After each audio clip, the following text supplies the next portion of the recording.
Enforcement directorate ದೇಶದ ಆರ್ಥಿಕ ಭದ್ರತೆಯನ್ನು ಕಾಪಾಡುವಲ್ಲಿ ಪ್ರಮುಖ ಪಾತ್ರ ವಹಿಸುತ್ತದೆ. ಹಣಕಾಸು ಸಚಿವಾಲಯದ ಅಡಿಯಲ್ಲಿ ಕಾರ್ಯನಿರ್ವಹಿಸುವ ಈ ಸಂಸ್ಥೆ ಆರ್ಥಿಕ ಅಪರಾಧಗಳನ್ನು ತಡೆಗಟ್ಟುವುದು ಮತ್ತು ಆರ್ಥಿಕ ಕಾನೂನುಗಳನ್ನು ಜಾರಿಗೊಳಿಸುವುದನ್ನು ಮುಖ್ಯ ಗುರಿಯಾಗಿಸಿಕೊಂಡಿದೆ. ಎನ್ಫೋರ್ಸ್ಮೆಂಟ್ ಡೈರೆಕ್ಟರೇಟ್ 2025ನೇ ಸಾಲಿಗೆ ಮಹತ್ವದ ಅಧಿಸೂಚನೆಯನ್ನು ಬಿಡುಗಡೆ ಮಾಡಿದ್ದು, 75 ಲೀಗಲ್ ಅಡ್ವೈಸರ್ ಅಂದರೆ ಕಾನೂನು ಸಲಹೆಗಾರರ ಹುದ್ದೆಗಳ ಭರ್ತಿಗೆ ಅಧಿಸೂಚನೆಯನ್ನ ಪ್ರಕಟಿಸಿದೆ. LLB ಪದವಿಯನ್ನು ಪೂರ್ಣಗೊಳಿಸಿರುವ ಕನಿಷ್ಠ 21 ವರ್ಷ ಮತ್ತು ಗರಿಷ್ಠ 35 ವರ್ಷ ವಯಸ್ಸಿನ ಅಭ್ಯರ್ಥಿಗಳು ಈ ಹುದ್ದೆಗಳಿಗೆ ಅರ್ಜಿ ಸಲ್ಲಿಸಬಹುದು. ಅಭ್ಯರ್ಥಿಗಳನ್ನು ಇಂಟರ್ವ್ಯೂ ಮೂಲಕ ಆಯ್ಕೆ ಮಾಡಲಾಗುತ್ತದೆ ಮತ್ತು ಈ ಹುದ್ದೆಗಳಿಗೆ ಅರ್ಜಿ ಸಲ್ಲಿಸುವ ಅಭ್ಯರ್ಥಿಗಳಿಗೆ ಯಾವುದೇ ಅರ್ಜಿ ಶುಲ್ಕವಿರುವುದಿಲ್ಲ.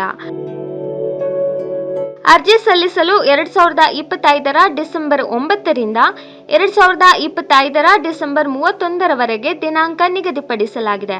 ಅರ್ಹ ಮತ್ತು ಆಸಕ್ತ ಅಭ್ಯರ್ಥಿಗಳು ಎನ್ಫೋರ್ಸ್ಮೆಂಟ್ ಡೈರೆಕ್ಟರೇಟ್ನ ಅಧಿಕೃತ ವೆಬ್ಸೈಟ್ ಆದ enforcementdirectorate.gov.in ಗೆ ಭೇಟಿ ನೀಡಿ ಅರ್ಜಿ ಸಲ್ಲಿಸಬಹುದು.